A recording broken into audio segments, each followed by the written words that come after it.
Bu toplum Alevilerin katli vaciptir, kestikleri et yenmez diyen Ebu Suud'a, Kalender Çelebi'nin üstüne orduyla yürüyen Pargalı'ya, iktidarı Alevi katliamlarıyla geçmiş Selim'e, 2. Mahmud'a, Hınzır Paşa'ya boyun eğmedi, Yezid'e baş verdi, baş eğmedi.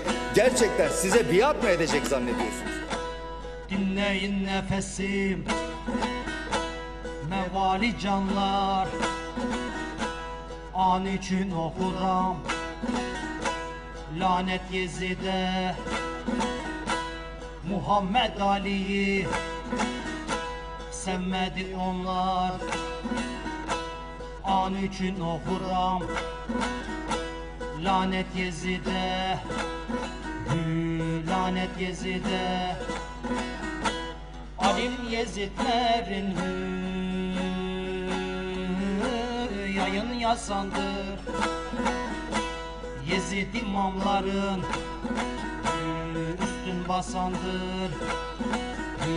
Hasan'la Hüseyin'in başın kesendir.